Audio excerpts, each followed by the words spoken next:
So in 2024, I gained a total of subscribers and made 1.4 cents.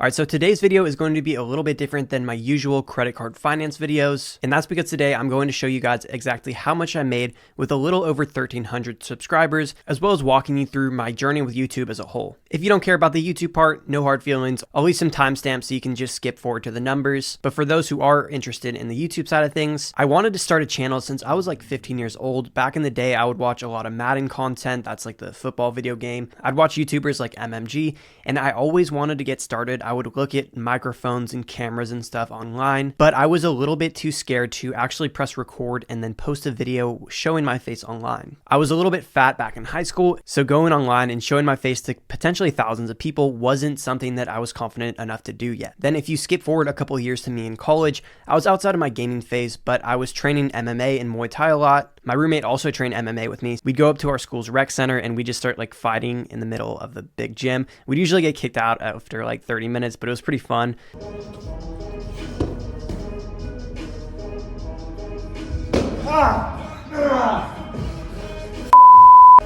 My foot's broken. Is it really? Oh, fuck. We would also drive like an hour every single day to train at a really good gym. So we decided that we were going to start an MMA channel together. It was going to be like a Jeff Chan how-to kind of thing. So I went and I created a new email account and a banner and got it all set up, but we never actually got around to posting that first video. So I finally decided that it was time for me to start my own channel. And I've always had this idea in my head that if I read a book on something, then I'm probably going to have more knowledge on it than 99% of the other people doing it just by taking 10 or so hours to learn. So I got the book YouTube Secrets. I think it was created by Think Media. It was a really good book. So I went ahead and read that, but I still wasn't sure what my niche was even going to be yet. But around that same time, I decided that I needed to get an auto loan. At the time, I was driving a 1962 Chevrolet Corvair, for those of you old enough to know what that is, and it was a sick car. I promise you no one else on campus had a classic car like that, but the problem is it kind of broke down a lot, and honestly, I wasn't into that car that much. It just wasn't really my thing, and I needed something more reliable and modern, so I decided to sell that car and get a car that was a little bit newer. However, I still needed a small auto loan, so that's what got me looking into the whole credit card, building up your credit kind of thing. I already had a pretty solid understanding of finances.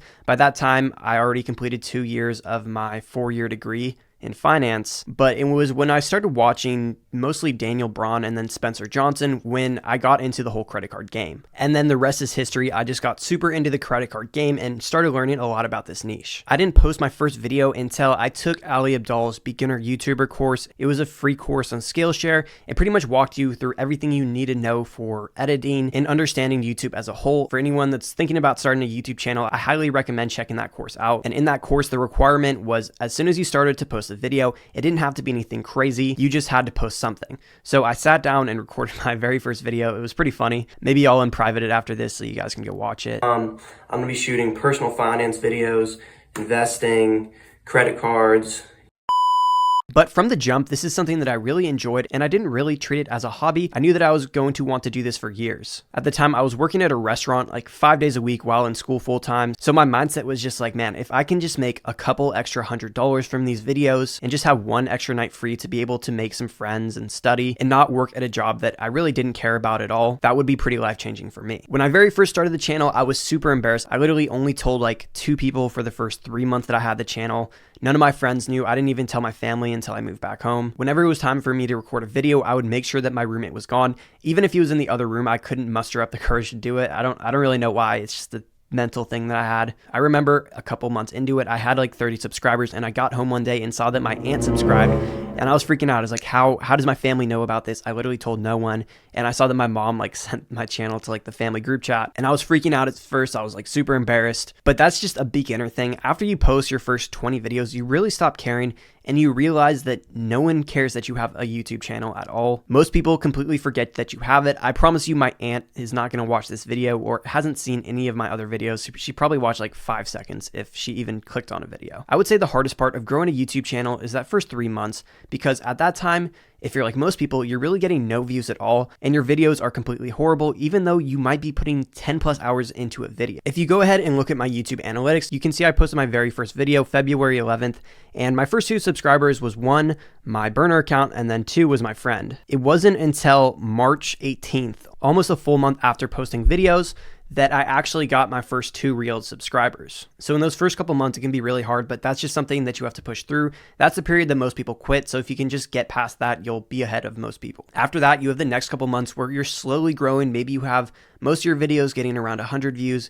Every once in a while, you'll have a video go up to 500 or 700 views. And at that part of the journey is where you kind of start comparing yourselves to bigger channels and you see all the views they're getting. And you're like, man, I'm never going to get as many views as that person. My editing, my content, the way I speak is nowhere compared to them. And if you're in that space right now, I would just tell you to go back to that creator's oldest video and then look at some of those and look how they were talking. So it gets easier. You just have to push through. A big turning point for me is when I actually got in touch with one of my college professors. He was one of the business professors at my school. And it turns out that he actually had a finance YouTube channel with around 150,000 subscribers at the time. His channel is Professor G. He focuses mostly on ETFs, but it was really nice to talk to someone who previously went through all the things I was going through and was really successful in the finance space. So he gave me tips from talking to a camera, creating thumbnails, editing, and that really helped me out in the beginning. So enough of that. Let's go ahead and get into the actual numbers on my channel. So if we look at first the ad revenue for my shorts, you can see that I've made a grand total of $2. And that's because I don't really waste time on shorts. I know a lot of people spam them to try to get subscribers, but even shorts with millions of views might only get you like $100. So it really doesn't pay anything at all. And also, you're going to attract a lot of low quality subscribers. It's just pushing content in people's faces. Maybe if you get 1,000 views, one of them will click that little subscribe button there. But in my opinion, that's not how you grow a community here on YouTube, which should be the goal. All right, so if we go ahead and switch over to my long form videos, you can see that I got monetized right at the beginning of November. It was November 2nd when I got my very first revenue day, and that was 26 cents. The day after that, it was $6.26. It shot up to $15. And then it would bump between $7 and $10 the rest of the month, with me closing out at $10 at the very end of the month. So on my very first month of YouTube, I made a total of $280.90. And then if we go ahead and switch to December, you'll see that I started around $14. It would go up to $19, back to $12. For a couple of days, it was hanging around $20. Back to $13, dipping back down to $15, and then now up to $16 for yesterday. So in these last 2 months, just from ad revenue alone, I made a total of $704.74. That is not bad at all. And sometimes channels with 50 or 100,000 subscribers don't even make that much. And the reason for that is because of the kind of content that I post. You can see here that my CPM is just over $30, which is super, super high. That is what it costs advertisers to play 1,000 of their ads on my video. And advertisers are having to pay a lot of money to put their ads on my videos. You can see that other niches like making money online is 13, educational is around 10, but then if you go to cooking and then fitness and gaming, it's only around $1 to $2. And the reason why this is because I post mostly credit card finance videos, and advertisers are willing to pay way more money to advertise on my channel because all of my viewers are over the age of 18.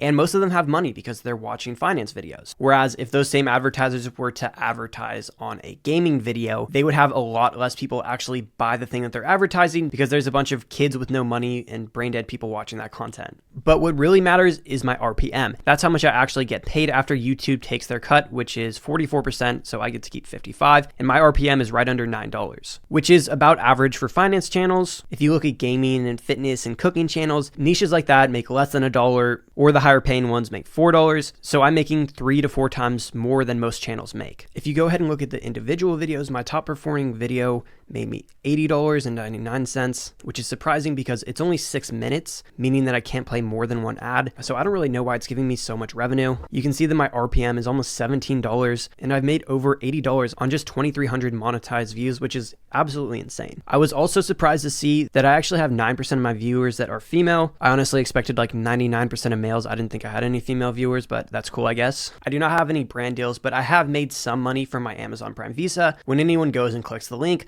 I make $50 off of them signing up for the card. And off of that affiliate link, I made a total of $500. So in 2024, I gained a total of 1,380 subscribers and made $1,204.74. So that is obviously quite a lot from just being monetized for 2 months and only having just over 1,000 subscribers. So hopefully that's encouraging to see for some of the smaller creators on here. I want you to remember that a focused fool can accomplish more than a distracted genius. There's all these other people in my school, a couple of them that I knew started YouTube channels, and they haven't even hit 1,000 subscribers yet because they have like 7 other things that they're doing. They're trying to drop ship and do copyright and all this other stupid stuff. So if you can just focus on YouTube, commit to posting 1 video a week for 52 weeks, then I think you'll be pretty impressed with the progress that you've made. That's all I got for you guys today. Let me know if you have any questions about it down in the comments, and I'll see you guys next time.